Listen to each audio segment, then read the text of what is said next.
invited to come to for an interview with Morgan Stanley Dean Witter. And so I did that, trained on Wall Street. As a matter of fact, I trained in the World Trade Center, Wow. uh, one of those buildings that went down. Mm. Uh, and so I trained there.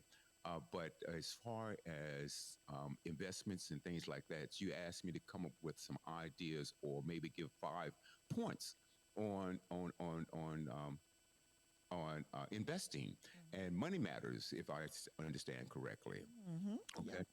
Uh, the first thing I would say is that we need to start as early as possible and as young as you possibly can. So if we have some really, really young people out there, then you want to start now because your way to being having a successful portfolio is better because you have more time. You see, so Mhm. there are a couple of things you want to start early when you start working, and it's never too late to start, but the earlier the better. And you want to be able to put away, I would say, at least 10% of your earnings there and some type of interest account, whether you get into stocks or not. I think stocks are really, really good for younger people. You want to pick out something, number one, put it aside, and let's say you want to invest. First thing, measure or know your risk tolerance. Mm. And what I mean by that, how much risk are you willing to take?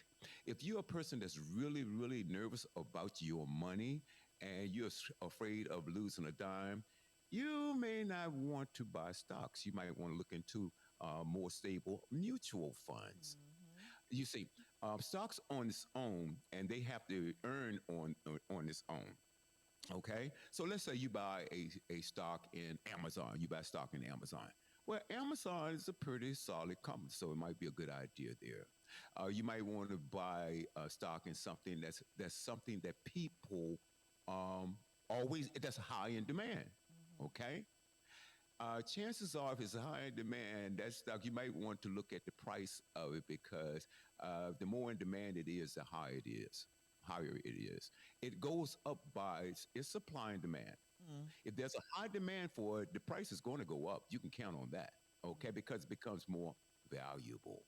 Mm. Okay, you want to, if you're a person who's real timid or real nervous about your money, then you don't want to do something that's really high risk. Now, some high risk stocks might be in technology. Some might be like we talked about off air, and we talked about penny stocks. Right. Okay, what is a penny stock? Well, they consider anything under $5 a share. Some people said two, but it fluctuates between 2 and 5, but I would say $5. Anything under $5 a share is considered penny stock, which is really relatively inexpensive. Right. $5 a share versus something that might be going for $100 a share or 150 or $200 a share. Right. You follow me? Mhm. Because it depends on your money. Let's say if you have $1,000 to invest and you want something $2, I mean $200 a share, you can only buy 5 stocks, right? Right. Right. Okay, versus something that maybe $10 a share, and let's say you have $1,000. Now you can buy many more. If the growth potential is there, you Mhm. stand a chance to. There's a chance you're going to make more money. Mm. So number one, know your risk tolerance. Okay, if you are, again, I'm going to repeat, if you are nervous or you want to go into something that, like I said, a mutual fund. So people say, what is a mutual fund? Well, a mutual fund is let's say we have a bucket. And we have in a mutual fund, you will have a whole bunch of stocks in it. It could be 30, 40, 50 stocks in it. Mm. You're going to have some bonds in there. Okay. Could be several bonds. There's also might be some cash in there. Mm. And depends on the level of risk that's in their mutual fund. One, you might have maybe an 80-20 portfolio with stocks versus bonds. Mm. Or you might have more high tech or high risk stocks in there. And so with the higher the risk, there's a chance that you could make more money, but there's a good chance you're going to lose it. Mhm. Mhm. Okay. So I would rather have something that's going to say maintain maybe a 6, 7, 8% return. Maybe that's all. Well, You could go into something that would have the potential of making 15, 20%. But Wow. see, the higher the uh, possibilities, the higher the chance you could lose it as well. Wow. Okay. Keep in mind, the higher the risk, you're going to make more money. All right. But there's a good chance that you could lose. Now, for those extremely nervous investors there, you may want to not want to look at any of those at all. You might want to take something that has a stable, guaranteed rate to it. Okay. A guaranteed rate. Well, the guaranteed rates, they've gone way down in years. They are as low as 2 or 3%, Wow. 3% per year. Now, some people that are very nervous, they say, look, I'll take the 3% as long as I don't have any losses. Mhm. Mhm. I'll take that because you take that 3% compounding that over the years, then you could still make money and you haven't lost anything. What is compounding? That means that your interest is making interest. Wow. That's awesome. Okay. That's So money on top of money right there. money on top of money. Right, So right. also, another thing is that you want to, let's say if you are in a job and they offer 401k, jump on it. Mm. Okay. You want to get it, especially if the company will match some of your money. Right, right. Now, they won't now some companies say, well, and I think what's standard in the industry is something around 6%. They will match up to 6% of what you put in there. Mm. Okay. Wow. So up to 6%, they will go on and match that 6%. But see, again, each year that will compound as well. Mm. Again, you want to get with somebody who knows what they're talking about because you have a whole bunch of choices. Mm. Some are low risk, some are moderate risk, some are high risk. Okay. Even though they use primarily what we call mutual funds. Mm. Okay. Okay. So you want to look at the history, look at the 1 year, 3 year, 5 year, and 10-year history of something. That's another tip. Look at the consistency. If something is bouncing up 1 year and bouncing way down the next year, you may not want to do that. You want something that has maybe a consistent growth with it. Okay. Mm. Some like to go in what they call the S&P 500 or the Dow Jones. Okay. So your basic indices are your Dow Jones, okay, your S&P 500, and the NASDAQ. What Mm. is an indice? An indice singly is called an index. Mhm. An index is something like the S&P 500, 500 stocks in there. Mm. Okay? And consistently, that has had a consistent pattern. I'm not going to quote exactly what it is, 8, 9, 10%, 8, 9% over the last 10, 15, 20 years or so. That's what it's averaging. Mm. Okay? So there's 30 in there. What is the Dow Jones? Your Dow Jones, I look at them as your prime stocks, your prime companies, Mm. and there are 30 of them. Mm. There are 30 of those, right? And those companies, and the Dow Jones is a very good index. Mhm. Okay, so the S&P 500 is what they call an index. Okay, because it's picking 500 of, I would say, good stocks to go in there. Your Dow Jones is an index. There's 30 stocks in there. Okay. Your NASDAQ, I forgot how many stocks in the NASDAQ, but your NASDAQ market is made more of tech stocks. Mhm. You Mhm. see what I'm getting at? Right. Okay. Yeah, I would say tech stocks for your NASDAQ, your real premium stocks. Okay. Some people used to call them blue chips. Okay. The Mhm. best. That's in your Dow Jones 30. Okay. And then you have your S&P 500. Those are 500 of the top companies, basically, that you can find. And it could be some tech stocks in there. It could be some that's in the Dow Jones, you see, but it's 500 of them. The idea, what the market try, or what the companies try to do, they try to say, okay, the more you have, that means that your risk is spread out and less likely you will lose versus having maybe just one or two stocks. So because they will, it's conceived or it's conceivable that even though some may go down, the good stocks will hold the whole portfolio up, or that investment up, if I'm making any sense to you at all. So that's with the mutual funds. You basically it's the don't put all your eggs in one basket kind of thing, because you'll have, I think that's really, if one of them cracks, you'll still have several more that that's left over that that's are doing that, well. that's the idea. That's the idea. And see, I tell you, a lot of things will also, and you want to look at what's going on in around the world. What's needed? Give you a little idea. When COVID first hit, and I think this is a tragedy, because I know, and there's evidence that you have some of your uh, government officials, the people who make the laws, they get involved in insider trading, the same thing that would send us to prison. Right, right. Okay.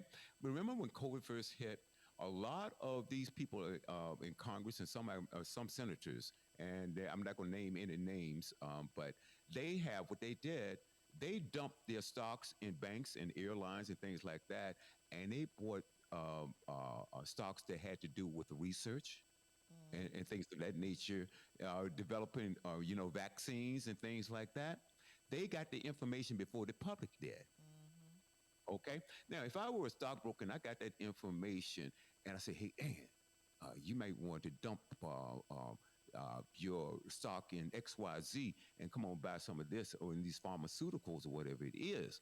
And I gave you that information and that was not public knowledge, both of us could go to jail. Mm-hmm. Right, You see, we're getting that. right. So, but anyway, so you really want to pay attention to what's going on. What is popular now, and that may maintain itself. Mm, So you want to do your research as far as that is concerned. mm, Okay. I would also advise that if you're a very young person, that you might want to have a portfolio that will consist of perhaps you can have some stocks in there. You can have mutual funds. You can also have some life insurance. mm. Okay. I would do that because, oh, and especially life. I'm not talking about term insurance. I'm talking about insurance that will, like a universal life or whole life, especially. That's my favorite. You could have um, uh, uh, fixed index annuity. I mean, fixed index, or what am I looking at? Index life insurance. Okay, IUL, Index Universal Life Insurance. Index Universal Life Insurance. Remember me talking about index, about the Dow Jones and the S&P 500 and the Nasdaq? Right. You can get those types of things within an insurance policy. And so that way you are investing and you're also protecting yourself. I didn't know you could do that. So what's the purpose of that? I mean, I, Well, I, I guess I'm wondering how that works, because this is the first time I've heard of that one. oh yeah. Well, see, this is the idea, and just like anything else, because say for instance, you are investing. The purpose of that is that you get a chance of realizing the gains in the market, and a lot of these things have floors on it. So if the market goes down, you do not lose, Mm-hmm. but you're investing and you are covering yourself. So if something happened to you, your family can reap the benefits of that policy. But Mm-hmm. what happens is if it's done right, or if you have the right mix, then it could do the same thing you could without the protection. Insurance is considered protection. So Mm-hmm. let's say, for instance, I want insurance because I want to protect my family, but I also want to invest. So it's sort of like killing two birds with one stone. Well, I guess what I'm saying is, when a person dies, is it that the stock is transferred to the recipients of the policy, or is the stock cashed out, or I guess that Very part good is what's question. confusing me. No, no. When you pass away, whatever proceeds are in that policy. Okay, let's say you bought a policy and it's worth $200,000. Mm-hmm. Okay, and when you die, that policy is worth $300,000. Mm-hmm. Then the family will get that cash, and generally it's tax free. That's Okay. another advantage of it. So basically, you're saying, so if somebody takes out a $200,000 insurance policy, but it's got stocks like mutual funds or something, and that mutual fund grows, then when the person dies, it's and it's worth more, like you said, $300,000 in this instance, the Mhm. payout would be 300,000 instead of 200,000. Absolutely. That's nice. Absolutely. That there Now, makes it worth it. now, in that case, they're not called. Well, actually, it's the same thing, but they're not called mutual funds within an insurance policy. They're called sub accounts. It's the Okay. same basic thing. Same basic thing. Sub Okay. accounts inside of a insurance policy. If you buy a mutual fund outside of that, um, uh, I mean, if you buy one outside of that, then it's called, like I said, mutual funds. Um, if it's just a mutual fund, it's a mutual fund. If you put it inside of an insurance policy, it's called a sub account. And I want the audience to know the difference there, so they know what to look for. You Mhm. see. So Wow. going back over, you might want to have, and that's a pretty good balanced portfolio. You see. Mhm. Uh, there are so many. Also, you might want to look at what they call, especially, you might want to look at what they call an FIA. Okay, now I don't want to confuse the audience. Let's set things aside. Let me just break it down for a little bit. We start off talking about basic savings. Okay, we talked about mutual funds. What the different types of there are different types of mutual funds. Okay, it could be just like a soup. Whatever you put in that soup, that's that mutual fund. Okay, I can have some stocks here. I can have some bonds here. I can have this here. I can have cash in there. Okay, I might have some gold in there. Mhm. Okay, I might have a mutual fund of that nature, right? Then you have what you call your indices, okay, which could be considered sort of like a mutual fund, except for it's 500 of stocks, okay, in your S&P 500. You've got 30 in your Dow Jones index, and like I said, I don't remember exactly how many that's in your Nasdaq. So you got those things. Then you have, like I said, I would recommend that anyone who has those, you might want to have insurance as well. Yeah, and you want to have insurance that's going to build up a cash reserve. Mhm. Okay, and those could be, let's see, a whole life that will build up cash reserve, but there's no stocks involved in that. It's just an interest bearing. It will make interest for you. It will make interest. Okay. You have your index universal life insurance policy. Remember the index. Okay. So you have those. You also have what they call a variable universal life insurance policy. That is the most risk taker. That's the highest risk of them all.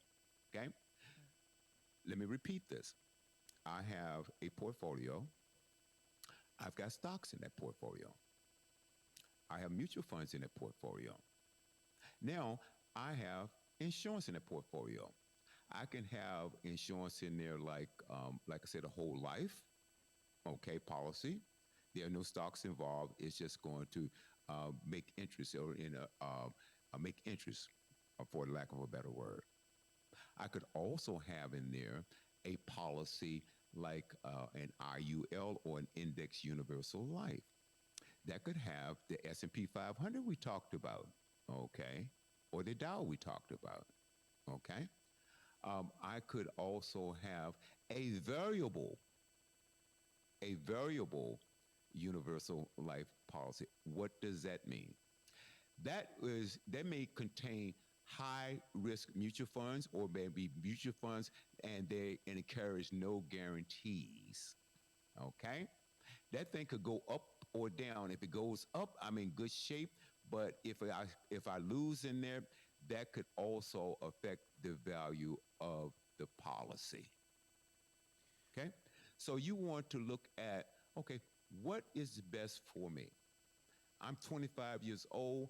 I can probably afford to get into a variable policy considering that this is a long-term investment because over the market has proven to go up over the years. But the idea is that you have to stay in order to make it.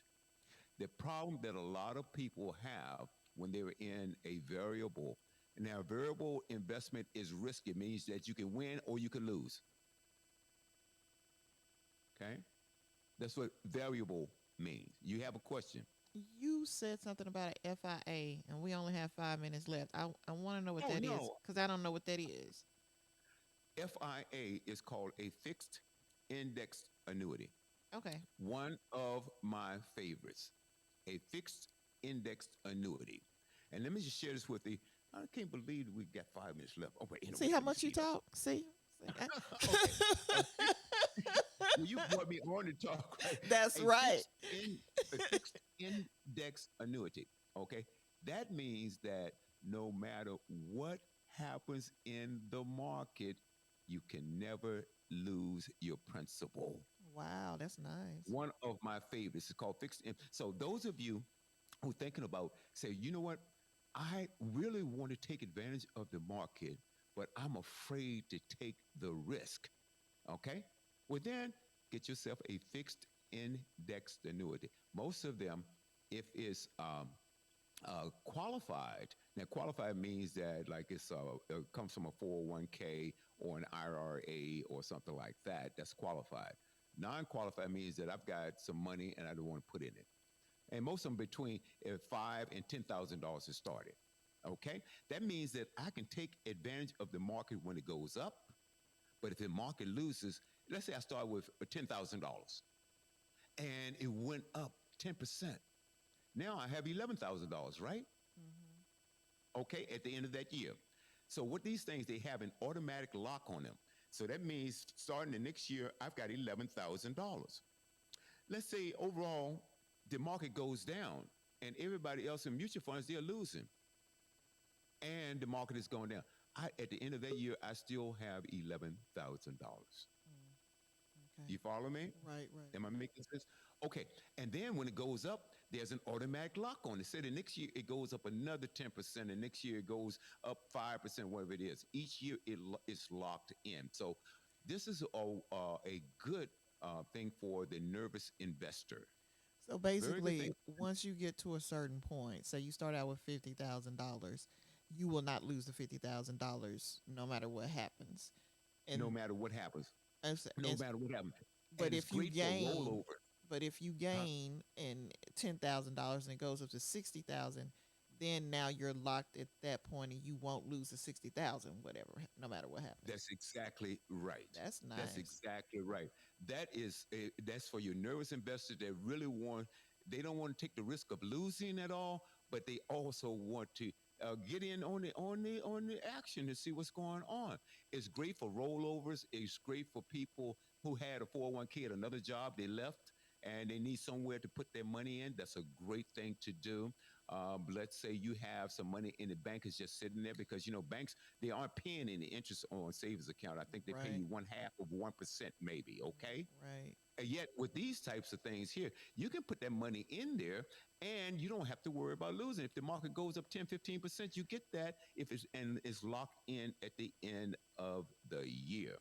Uh, I love doing that. That's why I don't trade stocks anymore because I'd rather not have anybody knocking on my door because I lost their money. Because with these types of investments, you don't lose it, you can't lose it, and your clients are there happy because they are making money and they haven't lost any.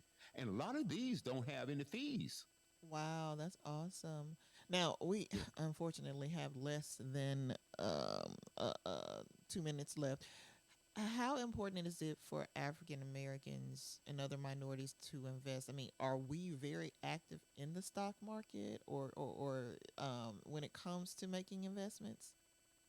Well, it's more than you think. Mm-hmm. I had quite a few black clients. I had clients all over. I think that what happens is that we do need to teach our children more about that. We need to educate our families more about that. And what I had a chance of doing, I used to go around to middle and high schools and talk to the young adults about it, along with the teachers and the faculties about the importance of investing. I think that we should do a lot more of it, and because that's one way of building wealth. Also, another thing we need to do is to buy more insurance for ourselves. Because do you know there are many hospitals that have been built or because somebody bought a policy? Mm-hmm. Okay. They bought a wing to a hospital, or they were able to leave enough money for their family to start a business. Right. Okay. Right. That is a great way to leave a legacy.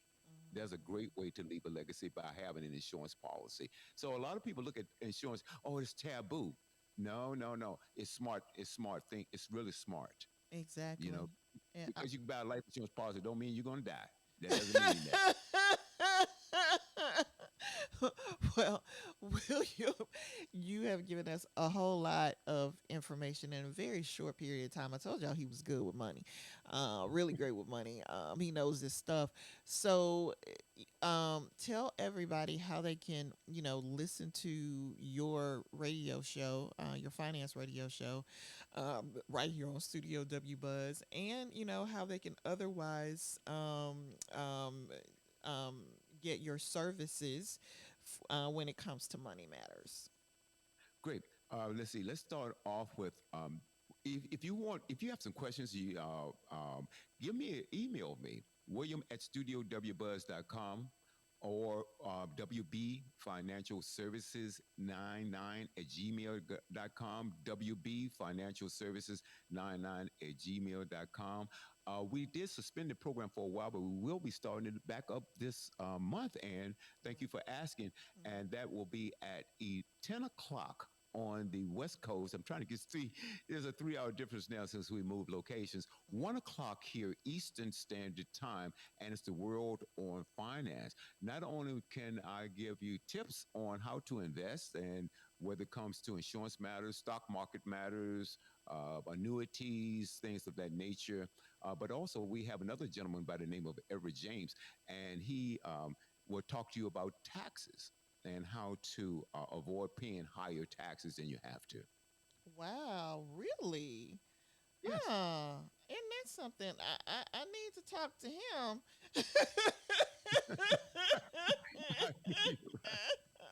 I'm just saying, Yeah, is nothing wrong with that. Yeah, right, because I mean a lot of people have an issue with paying, too high taxes, and right. or ending up, having to pay in at the end of at the end of the tax season. And so um knowing some shortcuts, or some some tips for how to make sure you don't have to pay, the IRS at the end of the year, or how to avoid paying too much tax. Or I mean, one of the things, as an attorney that um, I know a lot of people have issues with is how to leave their loved ones, what they have, especially if they've got a lot of assets, with them having a lower tax on that, on whatever it is that they receive from their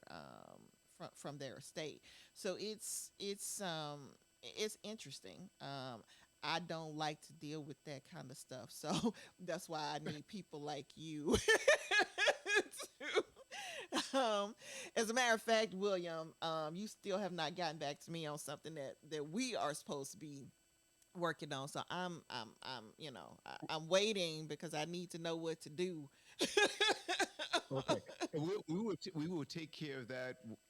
There's so much, folks. We just again we moved from the West Coast, and I thought the transition could be really really easy. So we're still working out some things. But and sure. Oh, but real quick, I see we have a guest there. She's in the green room. I'm going to let her in. I don't want her to think that we have forgotten about her. If that's okay. It is And okay because I thought that she wasn't here messing around with you. no. But Hi, no, I've been hanging out here. you've been Yeah, hanging out, Elsa, else. hey Elsa, how are you? Good, how are you? I was like, oh, I could hear you guys talking, but it said that you had to let me in, and I was like, oh, well, okay. What's... Okay, yeah, but no, we had you. But see, Ann, she likes to talk, so that's why you were in the Stop. green room. For you. Stop. No, we were just having a lot of fun. I can't believe No, this that's hour good. is. Yeah, I can't believe this hour is over. But anyway, I just want to give a real quick plug. Teens Talk Truth is coming up here shortly. Also, pronounce your last name. Is that Caballero. Caballero? Caballero. I thought so. Teens Talk Truth, and she's going to join AJ and Alex here shortly, folks, right after the music. But anyway, I just want to share with this. And tomorrow, I want the audience to tune into the Boomerang Radio Show. We have a very, very special show tomorrow. We're going to talk about little people attacking Ketanji Jackson Brown. Okay. I got a little segment and something I'm going to play called Little Tuck Tuck. Okay, referring to Tucker Carlson. All Oh right, my okay. gosh. Don't Yep. do Oh it. boy, oh Don't. boy. We're gonna Don't do Little it. Tuck Tuck. Oh, there is something on YouTube that you need to hear. This is Pastor